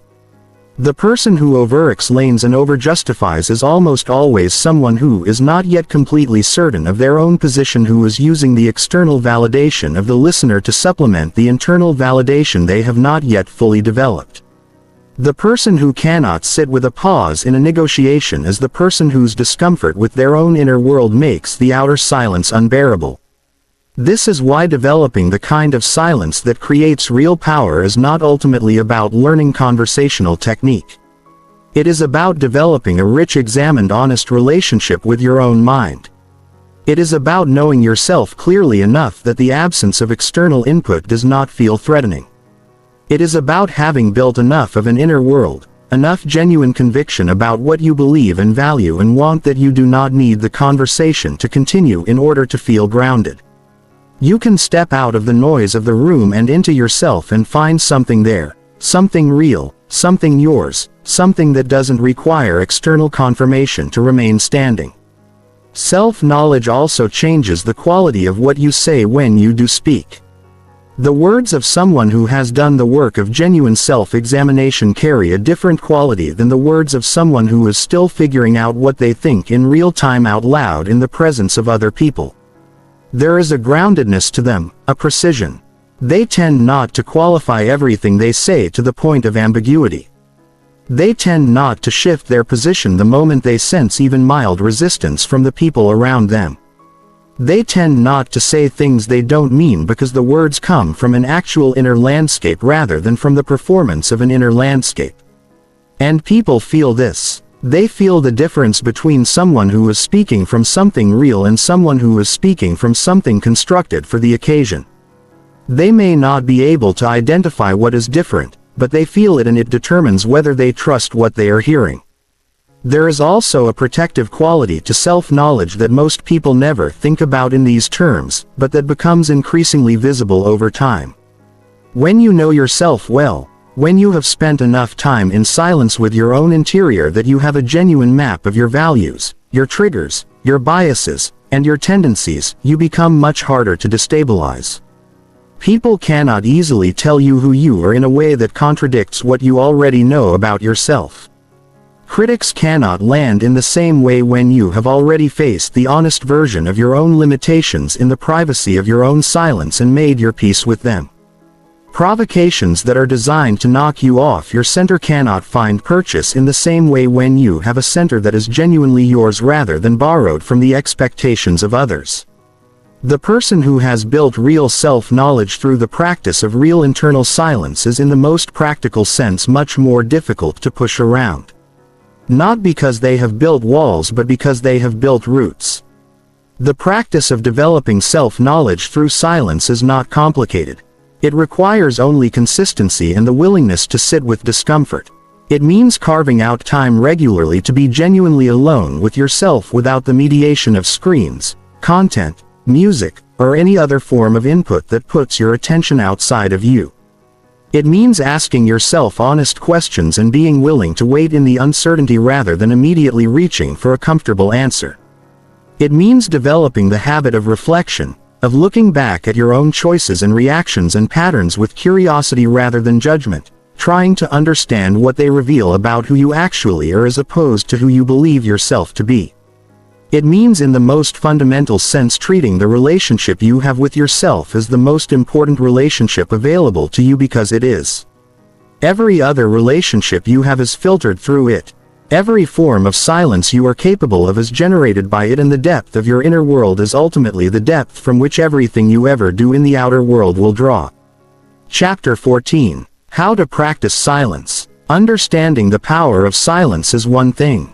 Building the capacity to actually use it, to choose it in the moments when every instinct is pulling you towards speech, is something else entirely. And like every capacity worth having, it does not arrive simply from comprehending it intellectually. It has to be practiced deliberately, consistently in small moments and large ones, in low-stakes situations and high-stakes ones, until what once required enormous conscious effort becomes something closer to a natural expression of who you are. The first and most foundational practice is the simplest. Pause before you speak. Not always. Not to the degree that you become someone who is slow in a way that frustrates the people around you, but in any moment that carries even modest weight. In any moment where what you are about to say will matter, or where the impulse to speak comes primarily from discomfort rather than from genuine readiness. Pause. Even half a second. Even just the time it takes to draw one deliberate breath. Because that pause is the gap between reaction and choice, between compulsion and intention, between saying the thing that feels necessary in the moment and saying the thing that is actually true, actually useful, actually considered. The pause is where your power lives, and the more you practice creating it, the more naturally it will appear even when you are not consciously trying. The second practice is to train yourself to ask before speaking whether what you are about to say actually needs to be said at all. Most of what people say in most conversations does not need to be said. It is filler. It is the anxious maintenance of social continuity. It is the repetition of things already understood.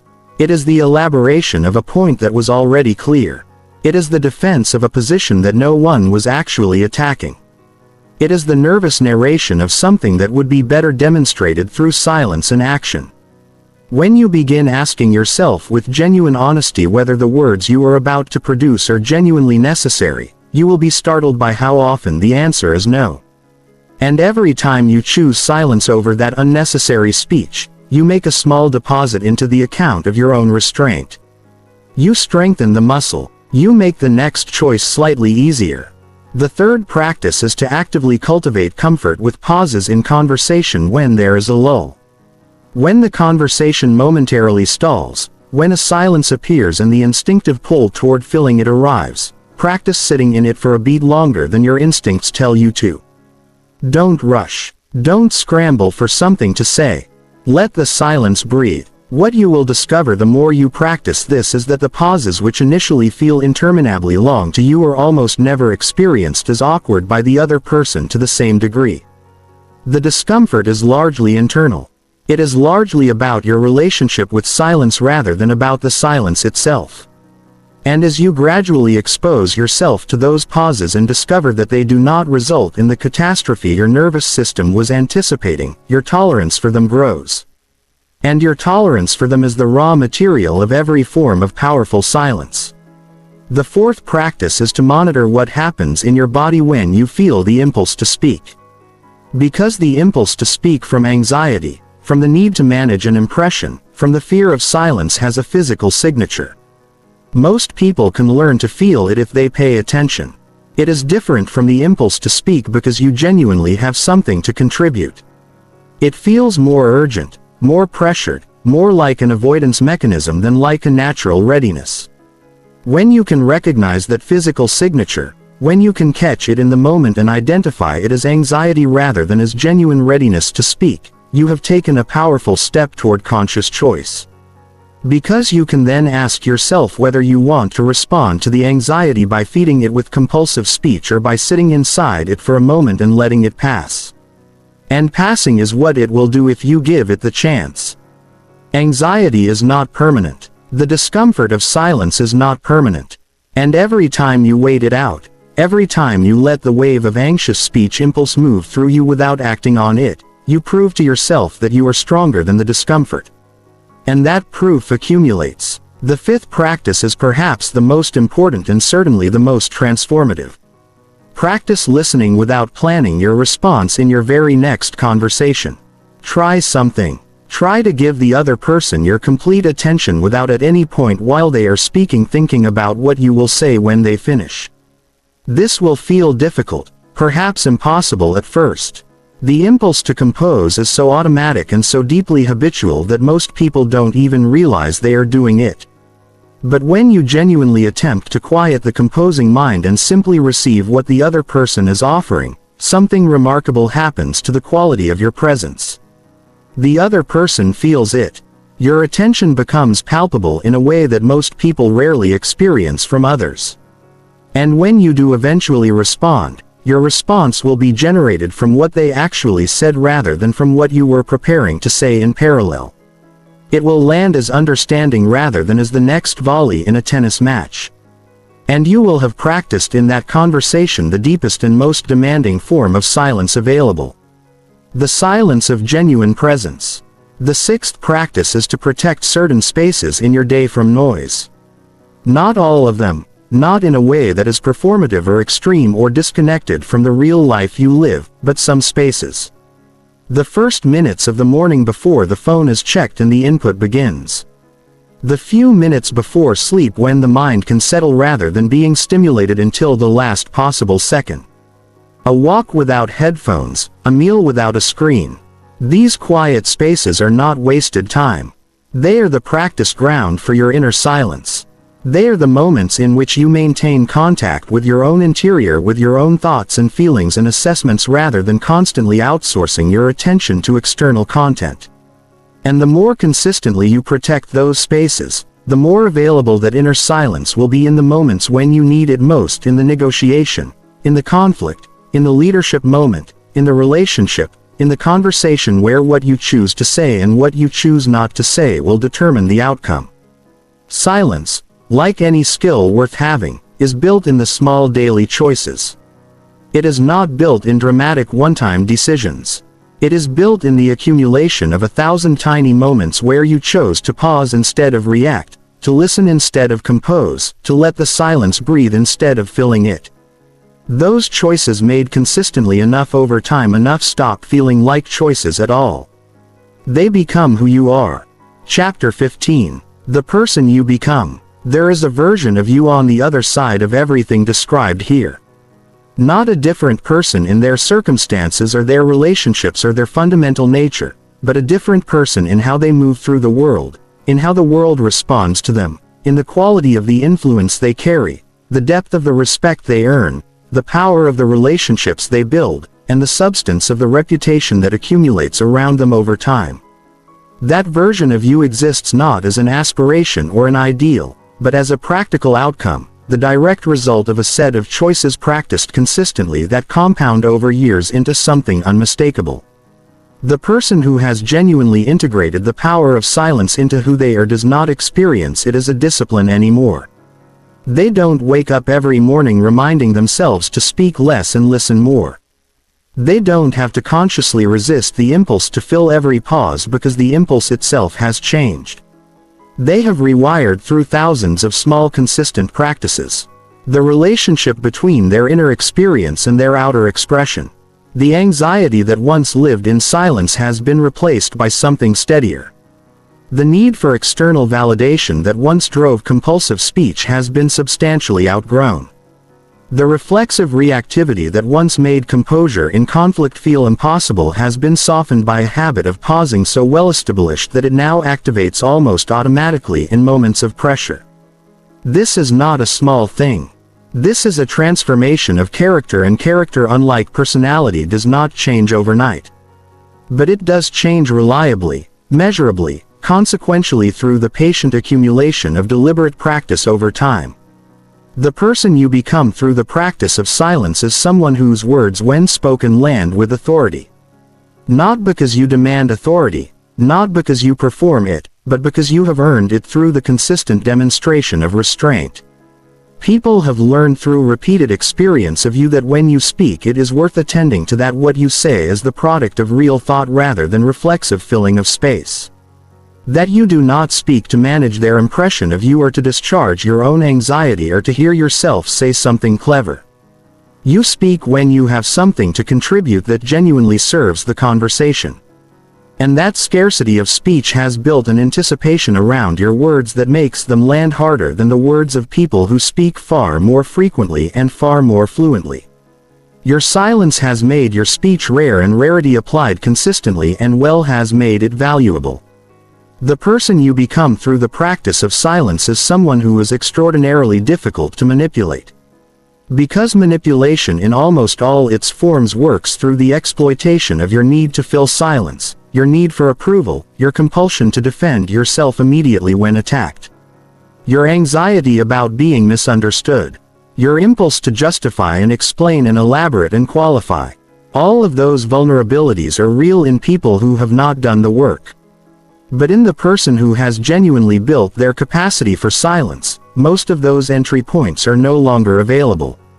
They are not rattled by provocation, not derailed by criticism, not pressured into premature decisions by the discomfort of a prolonged pause, not manipulated into revealing their position before it is strategic to do so.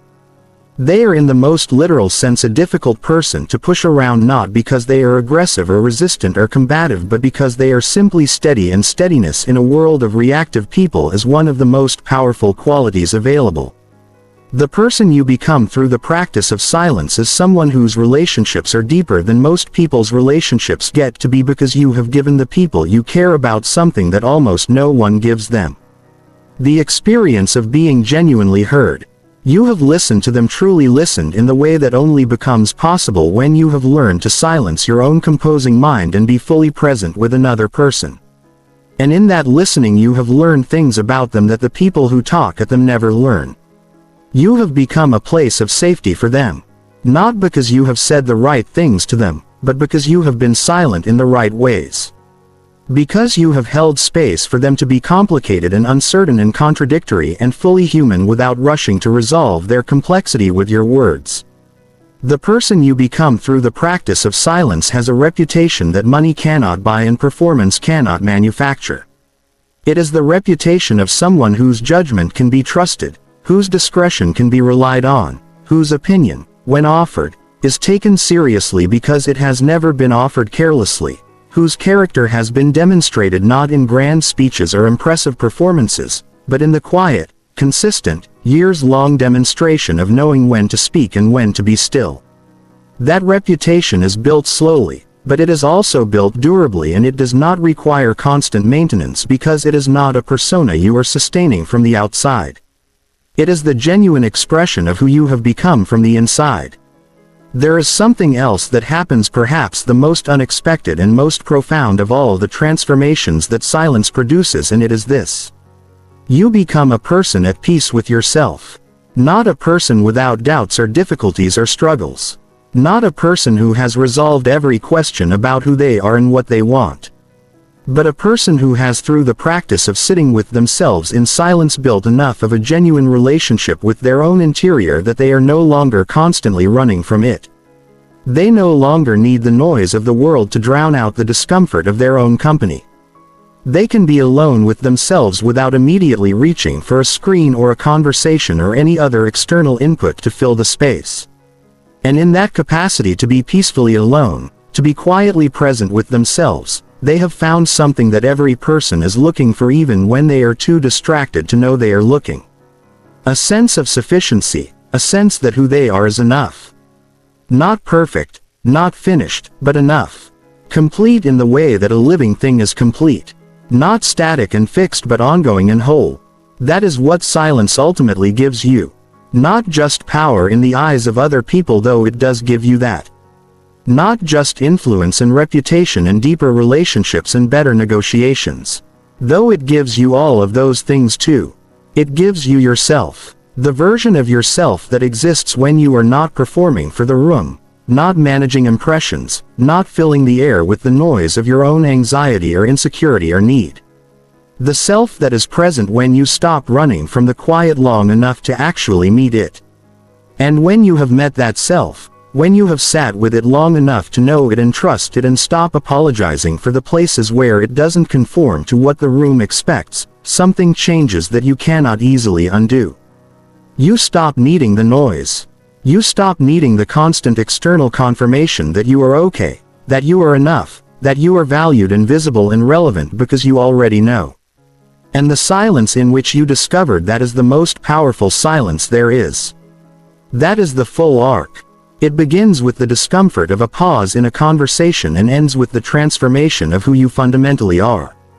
It begins with the small discipline of waiting a beat before you speak and ends with a relationship to yourself so solid that the noise of the world no longer has the same power to destabilize you. It begins with the simple, uncomfortable practice of choosing silence over the compulsion to fill space and ends with the kind of presence that people feel when they are in the same room as someone who has genuinely done the work of becoming more than the sum of their reactions. None of this is given to you. None of it arrives through comprehension alone. Understanding these ideas is the beginning, not the destination. The destination is the version of yourself that has internalized these ideas so completely that silence no longer feels like a strategy you are applying. It feels like who you are. And when that happens, when the restraint and the composure and the deep listening and the patience and the inner groundedness are no longer things you are consciously practicing, but simply the way you move through the world, you will look back at the person who used to feel compelled to fill every silence and you will not recognize them.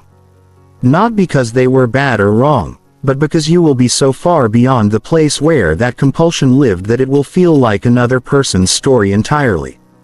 The question is not whether silence is powerful. You know it is. The question is whether you are willing to do the work that transforms that knowledge into who you actually are. Whether you are willing to sit with the discomfort long enough for it to become comfort. Whether you are willing to choose again and again and again in small moments and large ones, the harder and slower and more considered path of restraint over the easier and faster and more immediately relieving path of noise. The world will not make this easy for you. It will pull constantly in the other direction. It will reward noise and performance and constant visibility in ways that will tempt you every single day. But the rewards it offers to the person who has mastered silence. The depth, the authority, the trust, the peace, the relationships, the reputation, the unshakable quality of a person who knows who they are and needs nothing from the room to stay that way. Those rewards are of a completely different order. They are not the rewards of a moment. They are the rewards of a life. The silent ones are not the forgotten ones.